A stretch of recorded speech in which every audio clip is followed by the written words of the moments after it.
Hello, Nigerians. This is the time to be very happy, because our prayers will soon be answered if the United States Congress pass the bill, which possibly they're going to pass that bill introduced by Texas Senator, Republican Senator Ted Cruz. Ted Cruz should be a hero right now in Nigeria.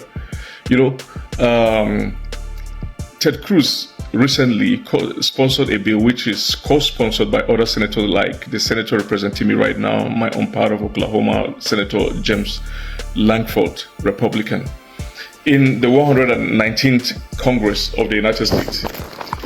Now, this bill, when passed, will officially designate Nigeria as a country of particular concern for the violations of religious freedom and, of course, freedom of ethnic minorities in Nigeria.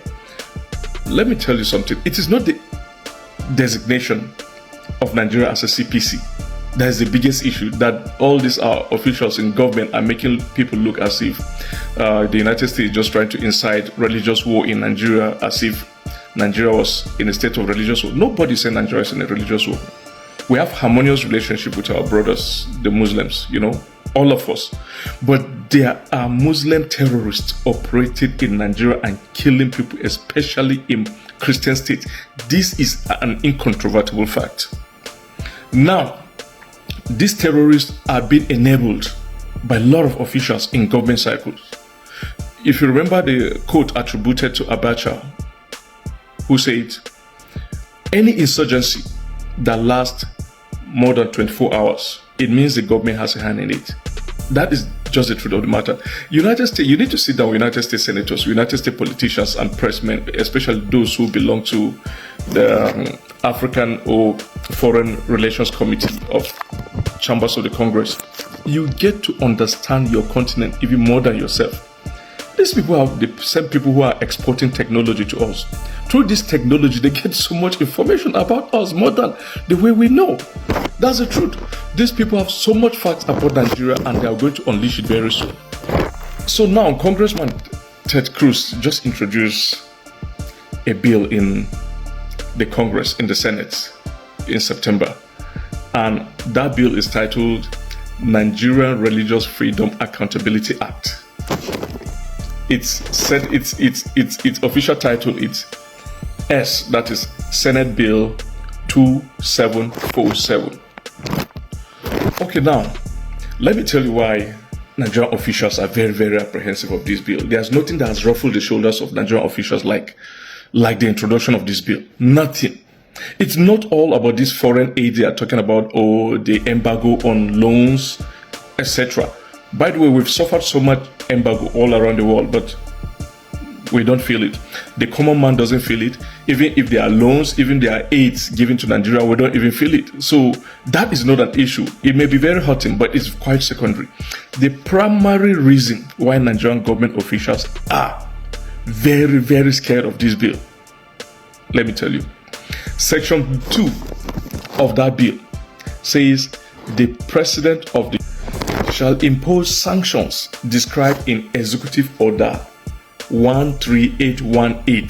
That executive order was signed during Trump's first tenure in 2017. And that executive order postulates that the United States shall apply sanctions, visa travel ban, freezing of assets, blocking of property of anybody who has been listed or identified in the report captured by that law. Now, these guys have the report. That report, they say, when that bill is enacted into law, within 90 days of the enactment of that bill, the Secretary of State shall pass to the Senate list of Nigerians involved in this crime in the last 10 years. It means that these people have the list of Nigerians involved in this crime. And now, let me tell you the section of Nigerians involved in this crime that the bill specifically listed. So, the bill specifically listed federal officials, which is the general name for the guys in the executive arm of Nigeria, the federal level, and the National Assembly, that's senators and House of Rep members.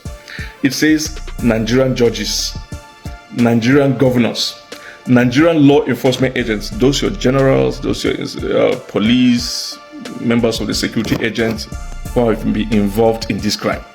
And now, let's understand their level of involvement in this crime. So the United States says you will be involved in this crime if at any point in time you promoted, you canvassed, you supported blasphemy laws, or you are even an advocate of it.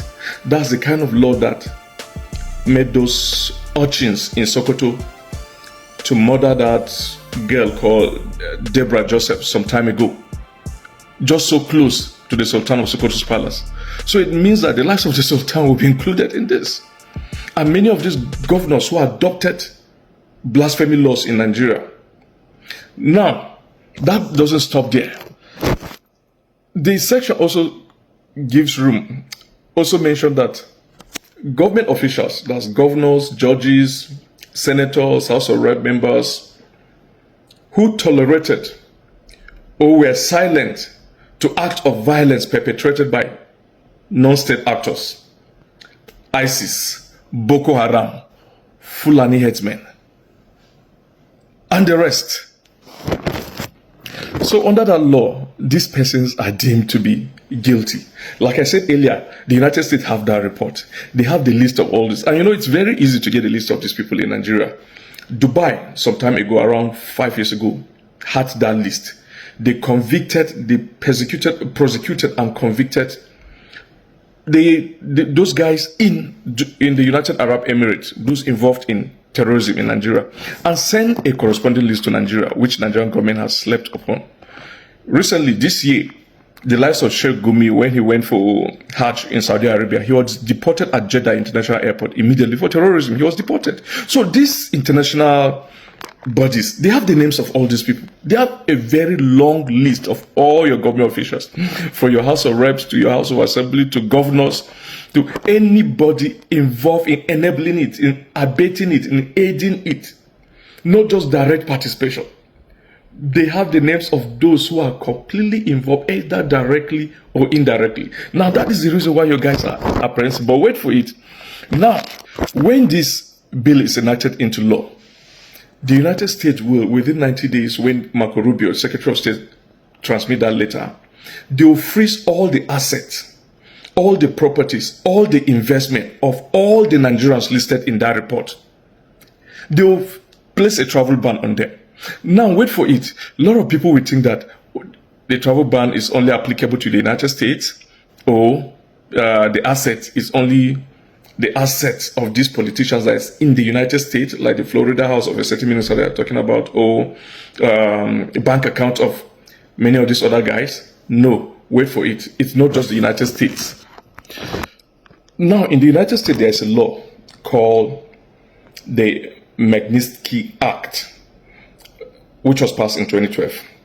This Magnitsky Act is named after the event of that happened in Russia when the tax lawyer Sergei Magnitsky was murdered by government officials. So the US now passed that act so that they could freeze the asset of all the Russians involved in it, freeze their property, freeze their investment, and everything related to them and their family. Now, it did not just stop in the US. Other countries now adopted that act and domiciled it. Remarkably, countries like the United Kingdom, Canada, European Union, and many other countries outside the European Union and in Europe. And you know, these are the places Nigerians have a lot of assets. Canada, United Kingdom, Germany, UK, US, etc. So now, this country keyed into the position of the US and adopted what they call the Global Magnitsky Act. And so it means that this act has significant extraterritorial jurisdiction, not just in the United States. Even if you've never stepped your foot in the United States, but you do go to Ghana, UK, countries of the European Union, Canada, and the likes, and you have your businesses in those places, you have bank account in those places. But wait for it, let me even tell you the grievous aspect of this. when we're given a CPC status, that's country of particular concern, and these our powerful men are given that designation of the global Magnitsky, this is what will happen to them. So that Magnitsky designation is a powerful tool that will cut individuals off. This individual in that report, whose names are in that report, it will cut them off from US financial system. And by extension, that's the global financial system, because you know the US financial system dominates global financial system, more than 80% of it. You know, transaction in dollars and transaction via the US banks.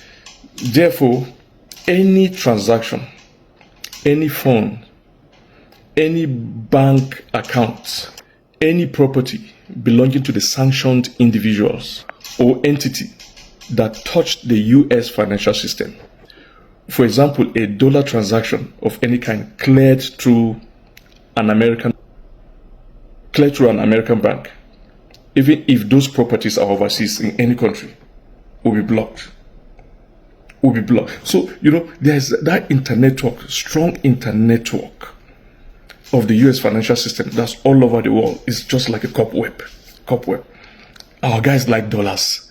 They like transacting in dollars. They like going to, anytime they're traveling, even if it is European Union, even if it's China, they first of all, you know, convert it to dollars. And they use dollar cards, you know, the Visa card, the MasterCard. So now that transaction will be blocked, will be frozen all over the world.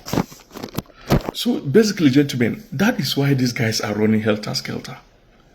Preaching, you know, buying slots on all the TV channels, all the radio channels, sponsoring groups to talk about the US attempt to designate Nigeria as a country of particular concern. It's for them. It's not for Nigeria. It's not for all of us. I am for this. And right now, tomorrow, on Tuesday rather, I'll be having a meeting with Senator James Langford. I have an appointment with him to promote this, to campaign on this, on why the US should continue, should never falter in her desire to see that we are a CPC, a country of particular concern. This nonsense will have to stop. The US will have to help us expose these people involved in these killings. And I end by re-quoting that statement from Abacha, attributed to Abacha, when he says, when the government, when insurgency lasts more than 24 hours, the government has a hand in it. That is the truth. The government has a hand. Different people in government, at the state, at the national level, has a hand in all these killings happening in Nigeria. In all the headsmen killing, Boko Haram killing, Lakurawa killing, all this killing.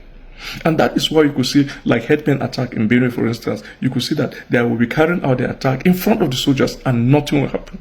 The soldier will not release even a gunshot because of the government involvement. And anytime some of these people are arrested by local vigilantes and take them to the police or to the soldiers, the next day those guys are released. So the United States have a list of all those guys. But they need a statutory backing to release those lists. And that is why Senator Ted Cruz is now sponsoring that bill, so that it will come into law. At that point, it has a legal backing. And that is why your officials, that your godfather, that your mentor in politics is scared, because his name is included in that list. God will prevail, and we shall prevail.